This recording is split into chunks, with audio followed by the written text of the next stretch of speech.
de la fe. ¿Qué es la fe? ¿Qué es la fe? Todos los creyentes tienen fe, ¿no es cierto? ¿Eh? ¿Qué es la fe? ¿Eh? ¿La qué? No, yo no estoy diciendo lo que alcanza, no. ¿Qué es la fe? Si yo le pregunto a usted qué es un banano, es una fruta así con cáscara amarilla, explíqueme. ¿Qué es la fe? Ahí está el problema. Nosotros tenemos mucha confusión y el mundo cristiano en cuanto a eso. Léame, hermano, Hebreos 1:11. Perdón, 11:1, al revés, la cita. 11:1. Hebreos capítulo 11, verso 1. Es pues la fe la certeza de lo que se espera, la convicción de lo que no se ve. Muy bien, ahí tenemos esa introducción que hace el escritor a los hebreos en cuanto a la fe. Siempre para poder entender algo, nunca saquemos el texto de su contexto porque vamos a tener problemas de interpretación. Primeramente, el aspecto, el trasfondo histórico de esto. ¿A quién el escritor le está hablando? La carta a los hebreos es escrita a judíos en ese tiempo en tres grupos: judíos creyentes, judíos que escuchaban la palabra pero no la habían aceptado, y judíos que no les interesaba el mensaje. Entonces, esos tres aspectos hay que tomarlo en cuenta para entender qué es lo que el escritor está queriendo decir. Tomamos la fe y decimos muchísimas cosas, pero ¿qué es la fe? Muy bien. La primera cosa que quiero analizar en cuanto a la fe son tres aspectos de la fe. La fe natural, la fe en Dios y la fe práctica, right? Fe natural, fe en Dios y fe práctica. Usted se fija que ya la cosa va cambiando. ¿Cuál es la fe natural? Tiene varias ideas. La fe natural. Todos los seres humanos nacemos con capacidad de tener fe. Todos, tener fe. El niño tiene fe en sus padres, confía en ellos, depende de ellos, en sus padres. La fe en un aspecto es dependencia. Dependencia. Ese es uno de los aspectos de la fe, dependencia. El niño tiene fe, depende de sus padres. Eso es tener fe. Lo que necesita, lo que quiere, sus padres. Seguimos viendo, tomamos el asunto no exacto, pero por lo menos la esposa tiene fe en la fidelidad de su esposo. Yo sé que es un hombre fiel, tengo fe en eso. Lo mismo dice el esposo, mi esposa es fiel. Fe natural. Fe en el amigo.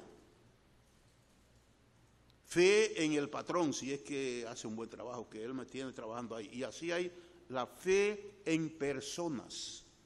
Pero hay la fe en casos. Es decir, yo tengo fe de que trabajando yo voy a comprar mi casa y me voy a sacrificar al extremo porque yo tengo fe en que yo puedo. Yo tengo fe que voy a alcanzar graduarme en mis estudios. Y así muchas cosas que se tiene fe. Pero hay otra clase de fe que me vino la idea hace un momentito en lo que pensaba en esto. La fe, gambling fe. ¿Saben qué es eso? La fe en el juego. Gambling en inglés, juego. Yo voy a jugar la lotería porque tengo fe que me voy a sacar el premio. yo voy a Las Vegas a jugar porque yo sé que si yo juego me voy a ganar en las máquinas de Las Vegas. Tengo fe en eso. Y hay quienes se meten en eso y pierden la vida jugando porque creen que la próxima jugada van a ganar. Entonces, todos esos son aspectos de la fe natural. Entonces, una persona puede decir, yo tengo fe. Sí, usted tiene fe. Yo tengo fe. Usted lo oye, por ejemplo, por televisión. Yo soy una persona de mucha fe. Perfecto. ¿Quién dice que no? Fe natural. Es el primer aspecto de la fe. Está el aspecto religioso también de la fe natural. Usted nota a las personas que creen en sus dioses, en sus ídolos, en todo, y se sacrifican. Usted ha visto el Viernes Santo, por lo menos, en México y en las Filipinas, cómo las personas se sacrifican, se hieren, hacen penitencias terribles porque tienen fe en sus ídolos. Fe en sus ídolos. Fe en las cosas en el área espiritual natural. Nacemos con la capacidad de tener fe. Ese es el primer aspecto de la fe natural, porque nacemos con esa capacidad de tener fe natural. Ahora bien, cuando nosotros leemos en Hebreos 11:1, es pues la fe, la sustancia de todas las cosas, y si usted sigue leyendo, le va a dar la lista de una serie de hombres que hicieron cosas por la fe. Por la fe, Noé hizo el arca, por la fe, el otro hizo esto, hicieron muchísimas cosas por la fe. Pero hay un caso muy importante que no se toca hoy en día, y es en el mismo capítulo 11 de Hebreos, a partir del versículo 32. No, ese no. Por la fe, hombres de Dios fueron maltratados, fueron aserrados, fueron heridos, fueron echados en pozos por la fe. Por la fe. Hubieron profetas de eso. Cuando dice que fueron aserrados, era que lo cogían y así como antes había una sierra para partir una madera en dos, lo ponían ahí y lo partían en dos, porque ellos creían en Dios. A Nehemías lo echaron en un pozo. A Sadrach, Mesach y Abednego lo echaron en el fuego. A Daniel lo echaron en el foso de los leones. Pero por la fe vencieron. Pero esa parte no se menciona porque nadie quiere sufrir, ni que lo echen en fuego, ni que lo acierren. Pero ahí está en la Biblia. Es decir, que la fe no es solamente para hacer cosas. Bien, quiero aclarar este punto. Si yo digo, hermanos, mañana yo tengo que ir al médico, ¿qué usted entiende que yo voy a buscar donde el médico? Dígame. Que me va a chequear, ¿verdad? Me da medicina o que yo siento algo. Yo no tengo que decirle a qué voy al médico. Yo le digo, mañana tengo una cita con el médico. Ya usted entiende que es problema de salud, ¿verdad? Problema de salud y que el médico lo va a hacer. Pero si yo le digo, hermanos, mañana, que es 4 de julio, yo tengo pensado ir a la playa. Yo voy a la playa para examinarme. ¿A qué que yo voy a la playa? Yo no se lo dije, yo no le dije a ustedes que iba al médico a curarme ni a la playa a bañarme, pero ¿qué pasó? Que usted lo sobreentendió, ¿right?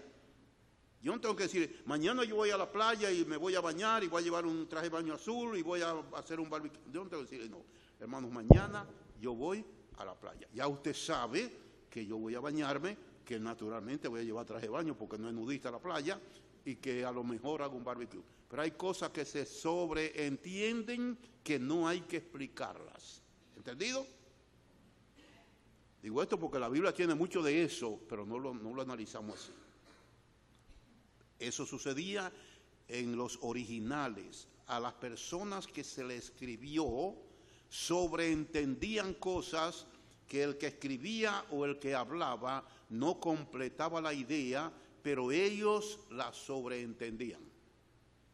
no había que explicársela, ellos la sobreentendían.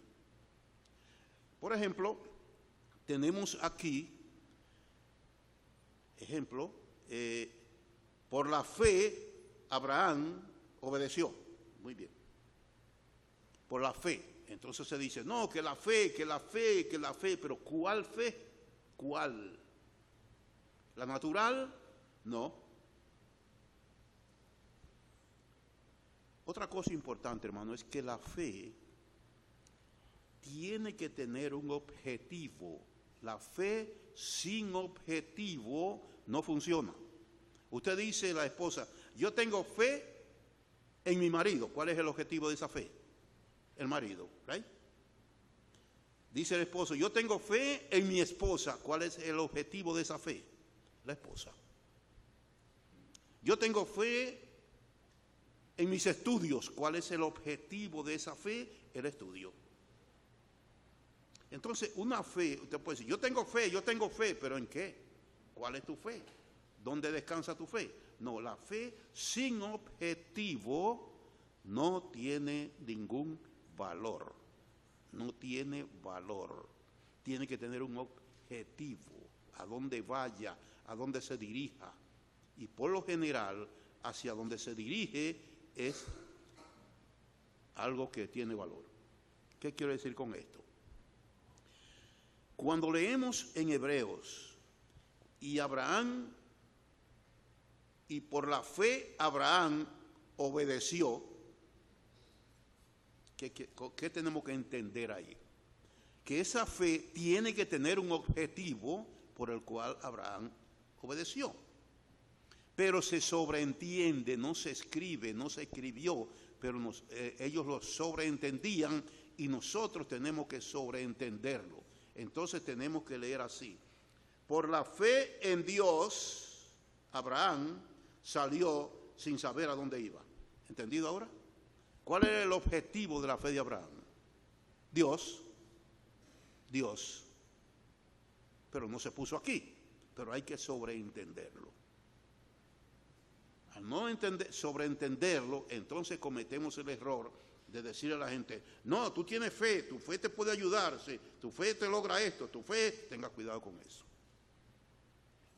Tú tienes mucha fe y Dios te va a dar lo que tú pides porque tú tienes fe. Eso no es así. Eso no es así. Esa fe natural nunca es tomada en cuenta por Dios. La fe natural en ninguna parte de la Biblia es tomada en cuenta por Dios para sus proyectos. No. Usted tiene fe, haga lo que usted quiera, pero Dios no la toma en cuenta. Esa fe. Entonces, nosotros leemos esto. En Marcos nos habla del objetivo de la fe. Hermano, ¿podía leerme ese versículo? El objetivo de la fe espiritual. Marcos, capítulo 11. Siga. Verso 22. Porque de cierto os digo que cualquiera que dijere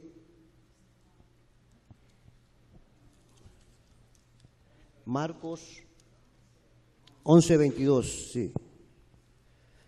Respondiendo Jesús les dijo, tened fe en Dios.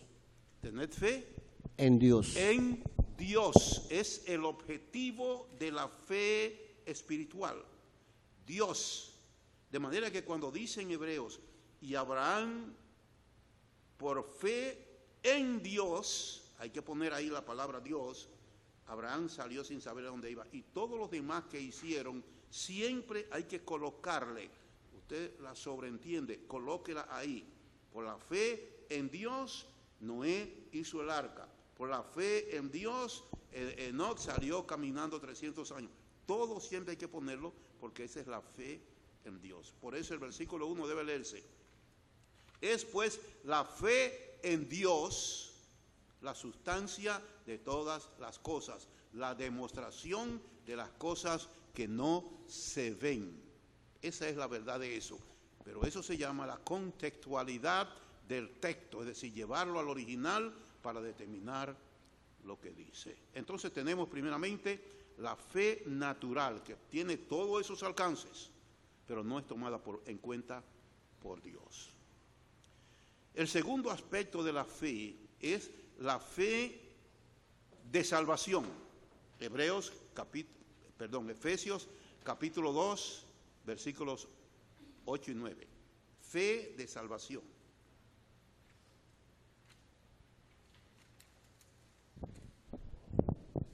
Efesios capítulo 2, verso 8 y 9. Porque por gracia sois salvos por medio de la fe, y esto no de vosotros, pues es don de Dios, no por obras, para que nadie se gloríe. Muy bien, hasta ahí.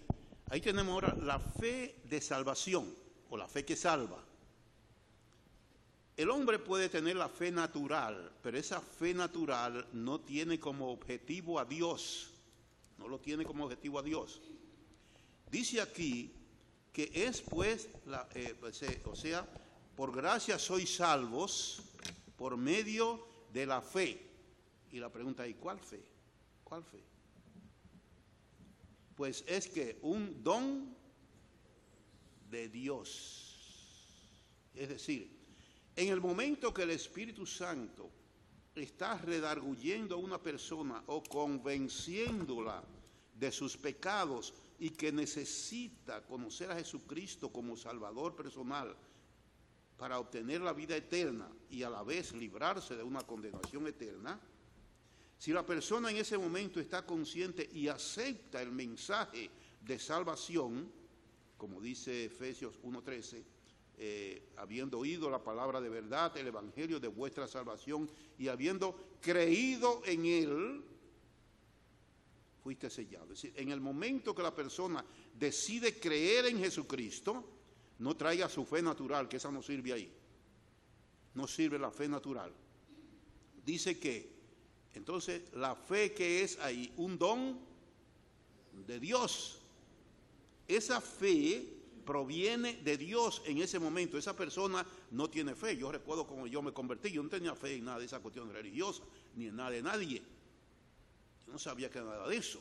Pero en el momento que el Espíritu Santo me convenció de pecado, que yo me di cuenta de mi condición de pecador y que necesitaba a Jesucristo como Salvador, y que yo tenía que tomar esa decisión, en el momento que yo hice la decisión, fue por la fe que Dios puso en mí para que yo aceptara esa obra.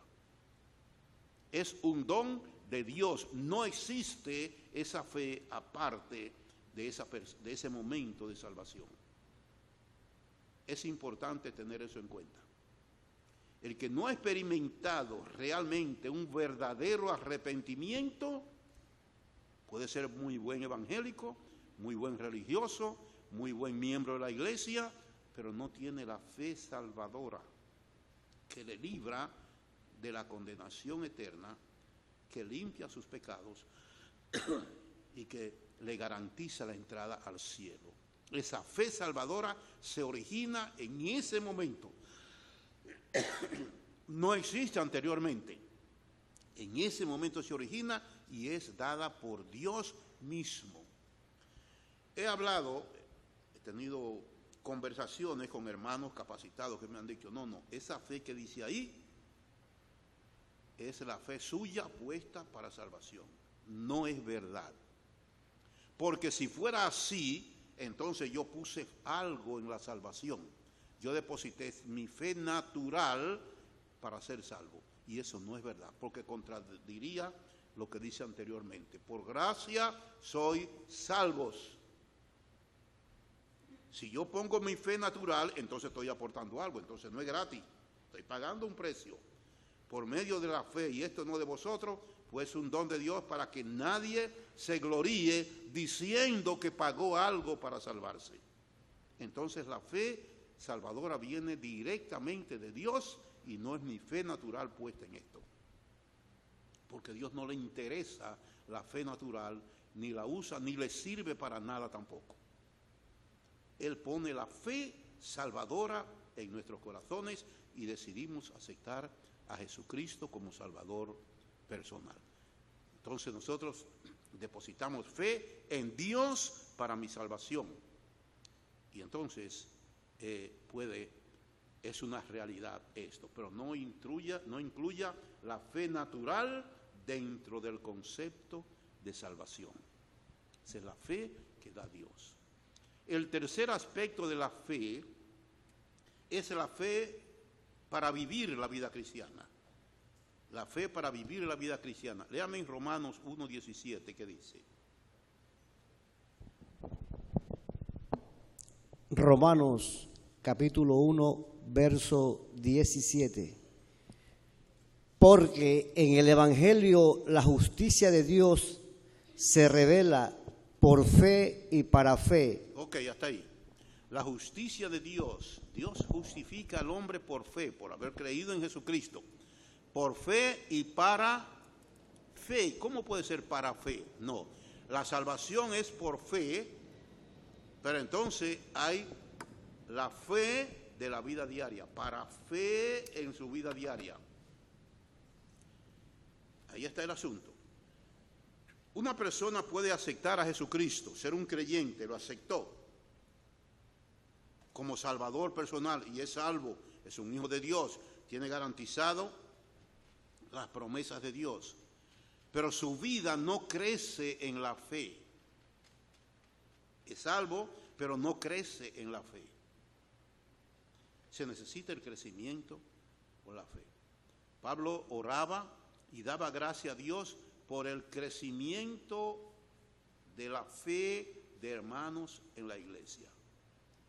Es decir, que la fe práctica, la fe de la vida diaria, es una fe que debe de crecer.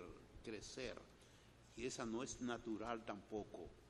Esa fe, ¿sabe cómo se produce? Léame Romanos capítulo 10.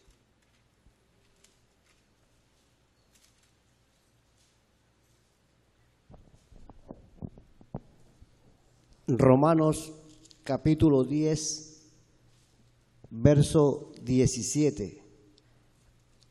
Así que la fe es por el oír y el oír por la palabra de Dios. Muy bien, hasta ahí. Esa fe de la vida diaria del creyente, ¿cómo crece? ¿Cómo crece? Bueno, ahí tiene el secreto. La fe de la vida diaria crece por el oír la palabra de Dios.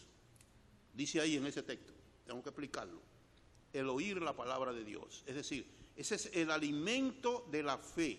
El creyente que no lee es un esqueleto. No tiene fe, no crece la fe, es un baby, no sirve. Porque su fe no crece. Porque no crece, si usted no come, usted se alimenta. Mientras menos come, más débil, más débil, más débil. Y eso pasa con la fe del creyente. ¿Entiende? La palabra de Dios es el alimento espiritual que fortalece la fe. Podemos decir, Señor, aumentanos la fe. Eso pasó en el Antiguo Testamento, no en el tiempo de la iglesia. En el tiempo de la iglesia, la fe crece por el oír o entender, y más que oír y entender, por practicar la palabra de Dios. Ustedes se acuerdan que el Señor Jesucristo en más de una ocasión usó esta frase: el que tiene oídos para oír, oiga. ¿No lo han leído, verdad? Sí, ¿verdad? ¿Sabe usted que esa frase no dice nada? ¿Para qué son los oídos? ¿Usted lo conoce otra cosa que hagan los oídos? O para ponerse los aretes. Se lo ponen ahí colgando. ¿Para eso fueron hechos los oídos? ¿Para qué fueron hechos? Para. Entonces el Señor dice que tiene oídos para oír, oiga, no está diciendo, permítame la frase, algo que no tiene sentido, porque son para eso, para oír. Ahí volvemos otra vez a la contextualidad, al examen de cuando se escribió, que las frases no se completaban, pero se sobreentendía lo que se quería decir. El Señor Jesucristo, según el original, dice: el que tiene oídos para oír y obedecer lo que oye, oiga. O estar dispuesto a obedecer, oiga. Si no le interesa eso, pues no oiga nada, porque no le va a hacer ningún efecto. Pero si usted tiene interés de oír para aprender de la palabra de Dios y practicarlo, tampoco es para guardarlo en el disco seco, y practicarlo en el disco duro de la computadora, no, practicarlo, oiga, porque ahí es donde crece la fe. La fe crece por la obediencia a la palabra de Dios, creyendo lo que Dios dice. Abraham obedeció el mandamiento de Dios, por fe obedeció el mandamiento de Dios. Obedece, la fe obedece. La fe descansa, confía en Dios.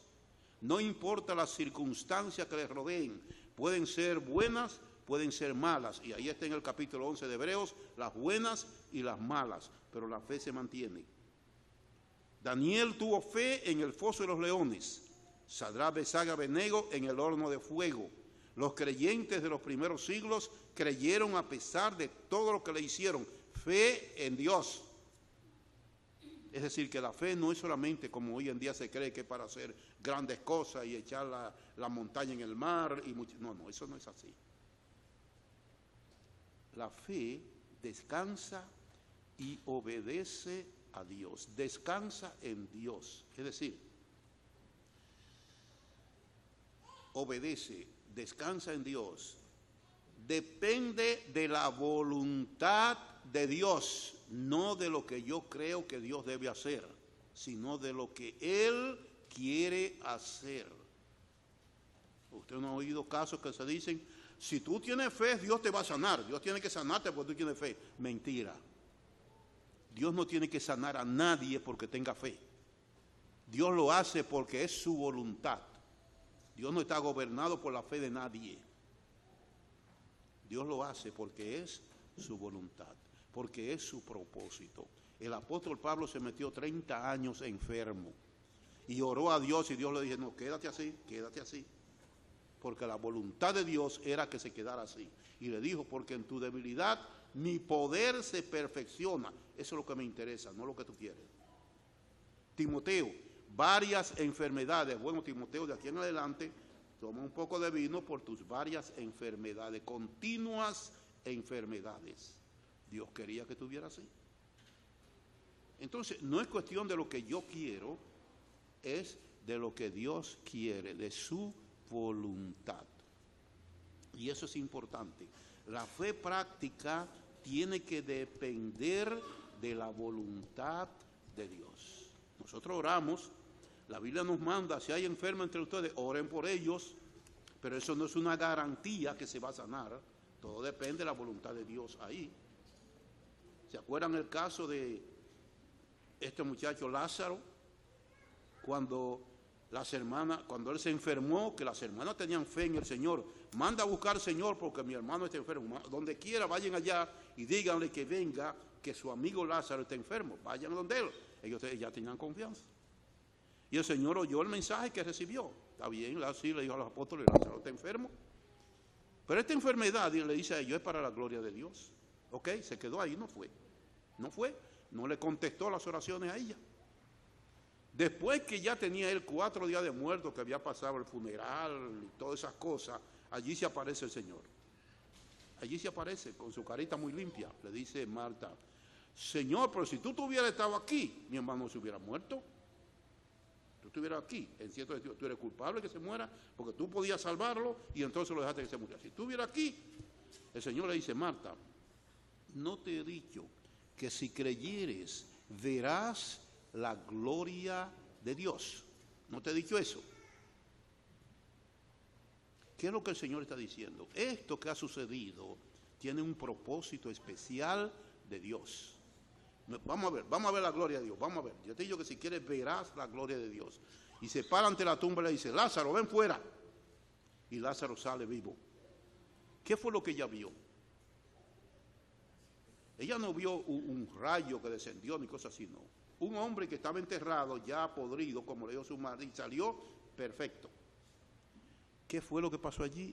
El Señor Jesucristo manifestó el poder de la gloria de Dios, o la gloria del poder de Dios resucitando a un muerto. Dios se manifestó allí. Si el Señor hubiera venido y lo sanó cuando ella lo mandan a buscar, eso no hubiera pasado. Pues la voluntad de Dios era que Lázaro se enfermara, se muriera y que el Señor viniera y lo sanara. Su voluntad, no la de las hermanas. Así pasa, hermano, que muchas veces tenemos que pensar en eso. Yo recuerdo en el 2012 o 2000, no, muchísimo antes, cuando me operaron a mí de cáncer la primera vez, vino un hermano aquí, muy buen hermano, está con el Señor ya, y fue allí a mi casa con otro hermano y me dice, hermano, mire, nosotros hemos venido para orar que el Señor lo sane, porque nosotros lo necesitamos, y hemos venido para eso, para orar por eso, para que Él lo sane. Yo le dije, hermano, le agradezco mucho su disposición de venir, pero no creo que esa deba ser la oración. ¿Cómo que no, hermano? No, yo no creo que debemos orar para que Él me sane. Entonces usted no se quiere sanar. Yo quisiera, pero tengo que depender de la voluntad de Dios. Si es su voluntad que yo me sane, Él me va a sanar. Si no es su voluntad, métale todas las oraciones que usted quiera, que Él no lo va a hacer. Sino que ya Él dijo que yo terminé y me va a llevar para allá. Y se acabó. Vamos a orar, sí, le dije, pero que se haga la voluntad de Dios. Hermano, usted es un poco raro, piense lo que usted quiere, pero ese es mi punto de vista. Oramos para que se haga la voluntad de Dios. Eso es la fe en la dependencia de Dios, en la voluntad de Dios. Y crecer, la fe crece, práctica crece por el oír, hermano. Si no leemos, si no escuchamos, y más que todo, si no practicamos la palabra de Dios, nuestra fe será raquítica, no sirve para nada. No sirve para nada. Es decir, que tenemos que entender eso, hay que alimentarse.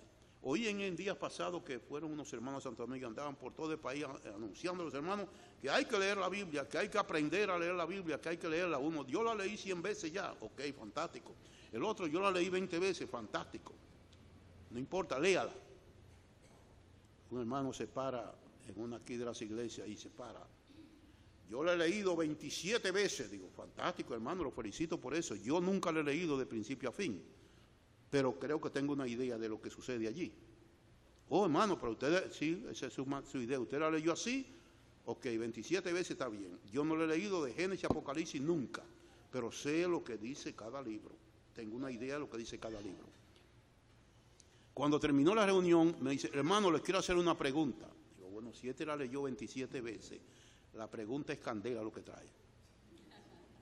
Me hace una pregunta de baby. Digo, mamá, aquí está. ¿Qué hacer con haberla leído 27 veces y no se sabe esa tontería que preguntó?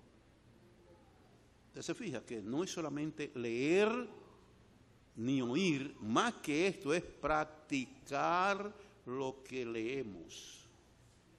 El que ha leído la Biblia 27 veces y no la practica sabe menos que el que ha leído 10 versículos y lo practica. Ese sabe más, porque la está obedeciendo. Y esa es la idea. La Biblia es para obedecerla. No se obedece, no se crece en la vida espiritual y usted está a expensa de todo lo que el diablo quiere hacer con usted, porque no hay ninguna fuerza. Pero si usted cree en la palabra de Dios, cree en Dios, fe en Dios, no fe en las circunstancias, no fe natural, fe en Dios, fe sobrenatural en Dios, que Él nos las dio cuando nos convertimos y que nos dejó la Biblia para que vayamos creciendo en ella. No le diga a Dios, aumenta mi fe. No, ya yo te dejé ahí, ¿con qué tú debes alimentarla? Tú tienes en la mano la medicina. Usted tiene la fe que quiere tener. Lee poco, fe poca. No lee nada, nada. Puede ser salvo, pero sin nada. Así que tenemos que tener cuidado cuando oímos hablar de la fe por todos lados ahí. Cuando dice, yo tengo fe, la pregunta es, ¿cuál de ellas? Hay tres, ¿cuál de ellas tú tienes? ¿Cómo que hay tres? Sí, hay tres, ¿cuál de ellas? ¿La natural, la de salvación o la de la vida diaria?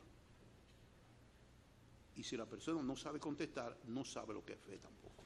Fe es, hermanos, dependencia y descanso y obediencia. Dependencia del Señor, de su voluntad. Confianza en el Señor, las promesas de Él. Y obediencia al Señor. Eso es fe. No lo busque por otro lado. Eso es fe. Abraham, por su fe en Dios, ¿qué hizo? Obedeció. Eso es la idea. Entonces tenemos un análisis un poquito, no muchísimo, pero un poquito claro sobre el concepto de la fe en la Biblia. No es todo lo que se dice por ahí. No, no es verdad eso. Ni para el inconverso, ni para el creyente. La fe que tiene que ver con Dios la da Él por el Espíritu Santo y la fortalece por medio de la palabra. No por lo que nosotros hagamos. No. Nuestra fe natural no sirve en los proyectos de Dios. Vamos a terminar con oración. Padre nuestro, te damos gracias porque tú has tenido cuidado en todo lo relacionado a nuestra vida espiritual. Gracias por habernos iluminado en el momento que nos encontramos contigo y haber entendido nuestra condición espiritual, y tú pusiste la fe en nuestras mentes, en nuestros corazones, para decidirnos a aceptar a Jesucristo como Salvador personal. Esa fe vino de ti, no de nosotros, vino de ti. Y te damos gracias por eso, porque hoy somos salvos, porque hemos creído en el Señor Jesucristo, hemos aceptado su persona y somos salvos por la fe en Él que tú nos diste. Y has puesto en nuestras manos tu palabra para fortalecer la fe diaria en nuestras vidas. Esa fe se fortalece leyendo tu palabra y asimilando lo que tú nos enseñas y creyendo las promesas tuyas, haciéndolas nuestras. Esa fe crece así en el Señor Jesucristo y en tu palabra. Te bendecimos por el día, por lo que hemos hecho, en el nombre de Jesucristo. Amén.